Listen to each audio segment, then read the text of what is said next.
అందరికీ నమస్కారం. Welcome to SR spicy kitchen. ఈరోజు మనం చూడబోయే రెసిపీ గోంగూర పులావ్.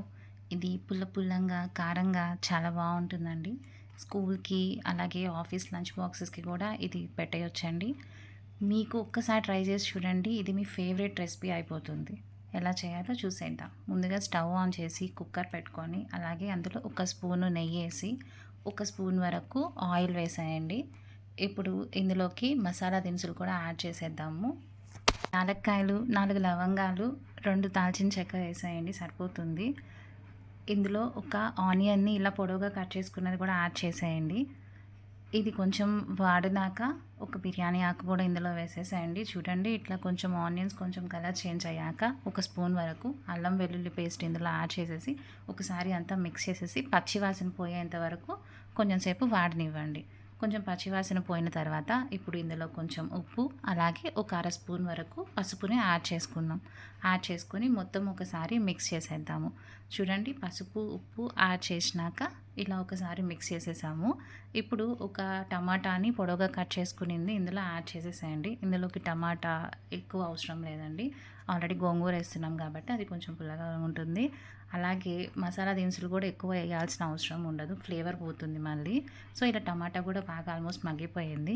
ఇప్పుడు కొంచెం గోంగూర తీసుకొని దాన్ని 2 to 3 టైమ్స్ వరకు వాష్ చేసేసేయండి. వాష్ చేసేసాక ఈ గోంగూరని ఇలా ఇందులో యాడ్ చేసేసేయండి. యాడ్ చేసి ఒకసారి మొత్తం అంతా మిక్స్ చేయండి. ఒక మీకు 1 or 2 మినిట్స్కి అంతా ఇలా ఆల్మోస్ట్ మగ్గిపోతుంది. చూడండి, గోంగూర కొంచెం కలర్ చేంజ్ అయింది. గోంగూర కొంచెం తొందరగా వాడిపోతుంది. సో కొంచెం కలర్ చేంజ్ అయింది కదా. ఇప్పుడు ఒక 2 నుంచి 3 పచ్చిమిర్చి ఇందులో యాడ్ చేయండి. యాడ్ చేశాక ఒకసారి అంతా మిక్స్ చేసేసేయండి. ఇప్పుడు ఇందులోకి ఒక స్పూను ధనియాల పొడి, అర స్పూన్ కారం, అలాగే అర స్పూన్ వరకు గరం మసాలా కూడా ఇందులో యాడ్ చేసేసేయండి. యాడ్ చేసి ఒకసారి అంతా మిక్స్ చేసేసేయండి. ఇప్పుడు ఈ మసాలా అంతా బాగా వాడిపోయిందండి. గోంగూర కూడా ఆల్మోస్ట్ వాడిపోయింది. చూడండి, మొత్తం వాడిపోయింది గోంగూర కూడా. ఇప్పుడు దీంట్లోకి మనము ఒక క్యారెట్ ఇట్లా క్యూబ్స్లా కట్ చేసుకునేది వేసుకుందాం. అలాగే ఒక బంగాళాదుంప, అలాగే ఒక కప్పు బీన్స్ కూడా యాడ్ చేయండి. మీకు కావాలంటే గ్రీన్ పీస్ ఏమైనా యాడ్ చేసుకోండి ఉంటే. నెక్స్ట్ ఇప్పుడు నేను ఒక హాఫ్ అన్ అవర్ ముందు నానబెట్టిన 1.5 గ్లాస్ రైస్ని ఇందులో యాడ్ చేస్తున్నానండి. 1.5 గ్లాస్ రైస్ని తీసుకొని ఇందులో యాడ్ చేసేసాక ఒకసారి అంతా మిక్స్ చేసేసాను. రైస్ అంతా ఒకసారి మసాలా బాగా పట్టే వరకు రైస్ని అంతా ఇలా కలుపుతూ ఉండండి. మరి ఎక్కువ కలపాల్సిన అవసరం లేదు. సో ఒకసారి అంతా ఇట్లా మిక్స్ చేసేసాక ఇప్పుడు ఇందులోకి యాడ్ చేసుకుందాం.